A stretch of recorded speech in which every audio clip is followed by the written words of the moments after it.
Hey, what's going on, guys? Welcome back to the Winter Wolf's Den.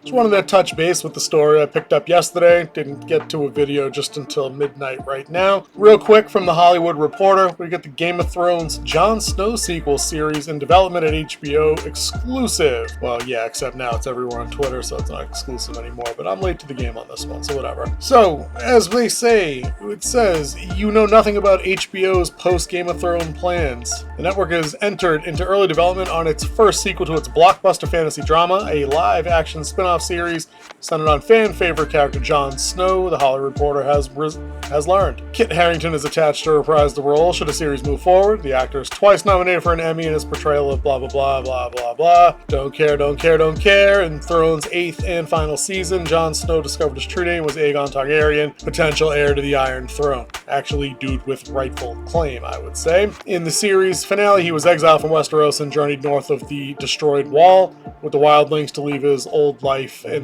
Winterfell, or as King of the North behind. Just to touch up on Harrington's actions after Game of Thrones. He was in 2021's Eternals. I bet he wishes he could forget that as much as the rest of us do. And he also did a title role in National Theatre's live production of Henry V.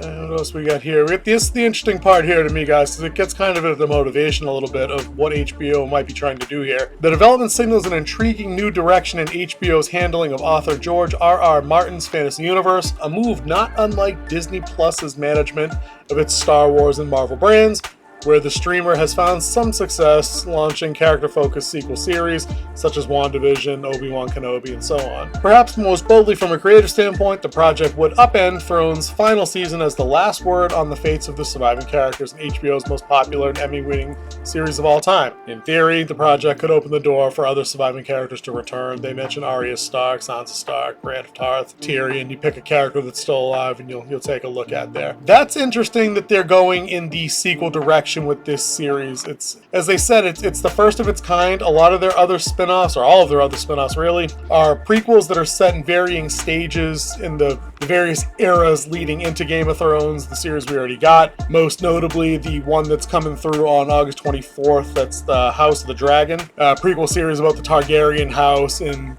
the actions that led up to the war that basically Game of Thrones is built on. It's about 200 years before that, so you get a bunch of characters you don't know, and they're free to dick around with some stuff. It is based on some of Martin's work in Fire and Blood, but still, it's not the Game of Thrones that I think most people are expecting. But this Jon Snow thing could be a little bit different. Hopefully, it gives him not a better send-off than he got on the show, because I think the send-off he got on the show was probably the most logical one out of anybody that was left on the show. It was the most poignant. It offered the most closure to a character. He didn't want the throne. We get that. He wanted to go back north of the Wall with the wildlings. I get that. That's cool too. He didn't want the bastard's life on the Wall. Not that they needed a wall anymore anyway. But it was a proper send off for a fan favorite character. My issue, and it's always been this with how season 8 did him, was they turned a character that had an amazing through line, a proper hero's journey, proper setup, and then straight robbed him of the payoff. We all know that in the books, there was basically a setup for him to be the guy that ended the White Walker threat. So coming through on the show and D&D wanting to bail out of the series early so they could get over to Star Wars and fuck that up, they play fast and loose with Martin's notes or outlines or whatever, turn Jon Snow into a bumbling jackass in the last season, and then have super ninja assassin Arya somehow backstab the Night King while Jon Snow is exchanging growling faces with an undead dragon. It was fucking stupid. And I don't care what anybody's got to say really about, it's the subversion's good, dude. Guys, subversion by definition just means what I expected to happen didn't happen.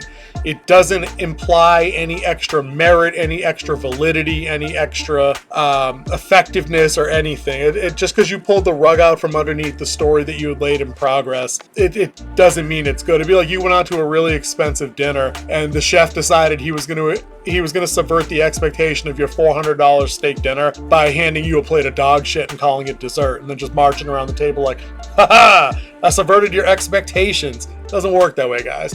they played fast and loose so they could do some shit. I'm not going to say it was agenda related or anything like that, but it was obnoxious how they did Jon Snow down the stretch. So if this show somehow kind of makes it up to him in a way where they establish larger threats somewhere up north of the Wall, because really that's what I need to see.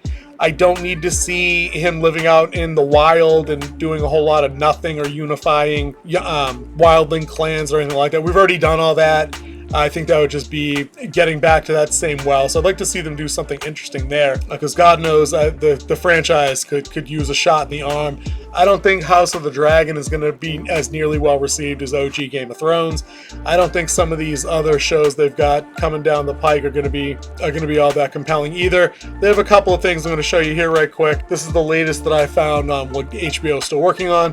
We've got Tales of Dunk and Egg. Dunk is a hedge knight. It's basically it's kind of like an old school plot from like the 80s TV shows, where like you get the traveling hero and his sidekick Egg traveling around, getting into adventures and getting into trouble, stuff like that. With the plot twist here being, of course, that Egg turns out to be Aegon Targaryen the fifth, and basically he's the later in life becomes the Mad King. That might be kind of interesting there.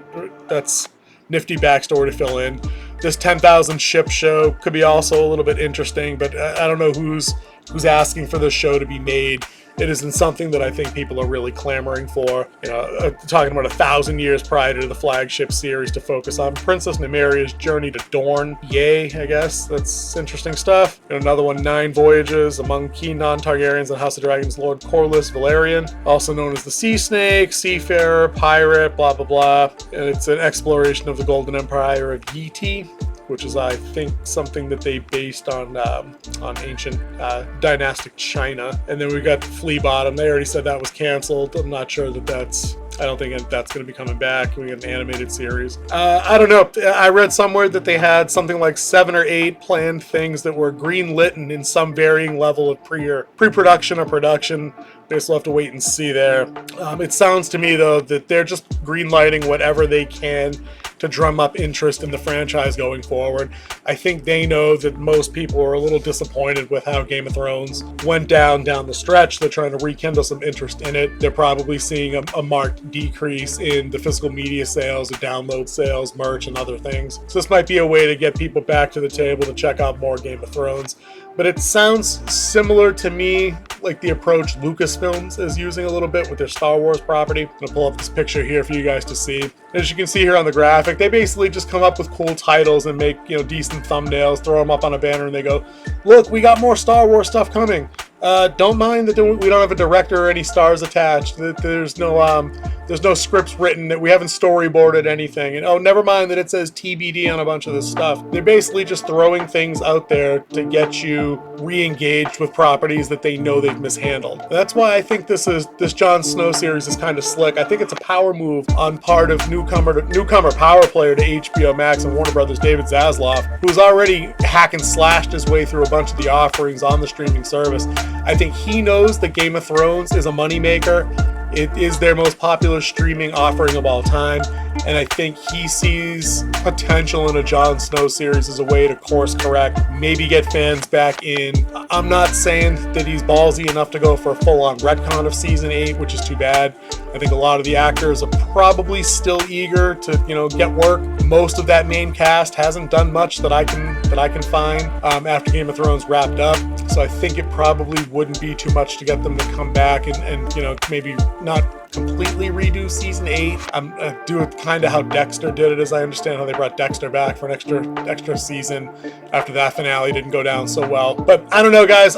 I'm on the fence. I'm not sure I'll be checking out House of the Dragon. I'm going to wait for some day one reviews, episode 1. Jon Snow is my guy, though, from the OG series, so I might have to tune in just because I did like the character. I would like to see him kick a little bit more ass, but I don't want to see this dude go through 8 more episodes of she's my queen. I don't want it. Leave that guy out. Bring back Jon Snow season 4 or 5. Let him kick some ass. Let him, party with Ghost out there, Tormund. I don't know. There's cool shit he can do. But anyways, guys, hit the like button for me. Comment down below whether or not you're up for more Game of Thrones, or if you're out, couldn't care less. Also, guys, if you are a subscriber, please ring that notification bell. It does help a lot. And as for me, I'm going to be out. I'm going to check out more of the Orville this weekend and hopefully do an episode 1 through 3 review for you guys early next week. But until then, I will see you guys. Thank you.